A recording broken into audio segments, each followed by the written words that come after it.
Currently here in Lome at the Air Transport Convention and Expo. And this is the first of its kind, the maiden edition of this Air Transport Development Conference, because that's what it is for. It is for Africa to decide by itself and amongst itself what it needs to develop air transport and to support Africa's air transport integration. And that is the purpose of the single African air transport market and why we are pushing for the implementation of SATAM. Now, where are we today? Since taking office in September 2022, we've been really focused on ensuring that we have targeted interventions and initiatives that help us move forward in terms of the implementation of SATAM. And there are 5 pillars that govern the SATAM.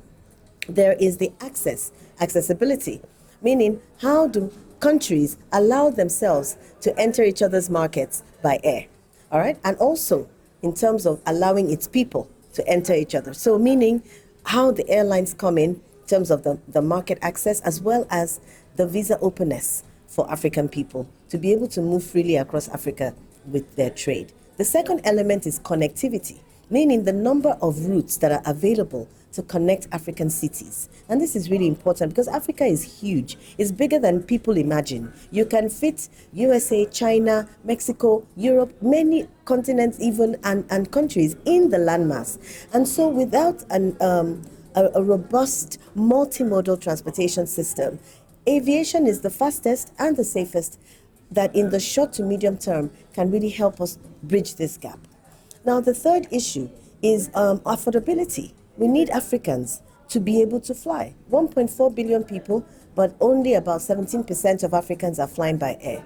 We've got to really, really reduce that. And we've got to bring the price point down. Aviation is not for the rich. Aviation is not for the elite. It is for the masses. It is mass transportation. It should be like getting on a bus. That is what we're trying to achieve by bringing down the cost. Then we have the sustainability aspect of it. The infrastructure and the investments needed to support the backbone of these 3 pillars I've mentioned already, that is essential, and we need to work on those elements. And also the environmental aspects as well of aviation, especially in terms of the opportunities that it presents. And finally, the capacity. How are the people, the pipeline of aviation professionals from Africa going to be developed in all of these domains that I've mentioned already? So that is what we are pushing for. And that is why this convention is different. It's not just a meeting. It's not just a conference. We've brought together everybody in the ecosystem that can make those decisions happen. And we started, of course, as the overall executing agency to facilitate and to also collaborate and work together with everyone that needs to do their part to bring all of this to life. So that is why we're pushing for this. That's why SATAM is so important, because it feeds into the African Union integration agenda for unity and prosperity of our continent. So aviation is a strategic pillar in achieving that.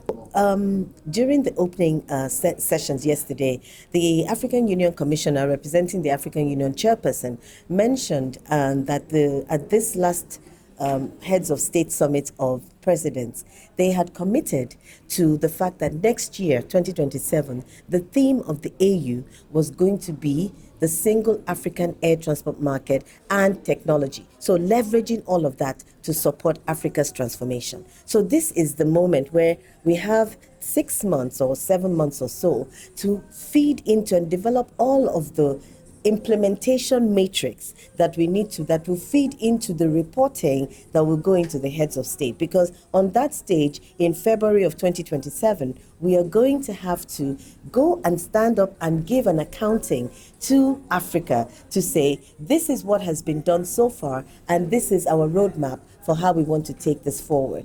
And so that 6 months is counting down from now, where we've had this major continental event where everybody has committed, all of this ecosystem has committed to playing their part to say, okay, we have a matrix that everyone needs to follow to implement so that when we go to the heads of state in 2027, we're able to show them the journey just far and also where we want to go.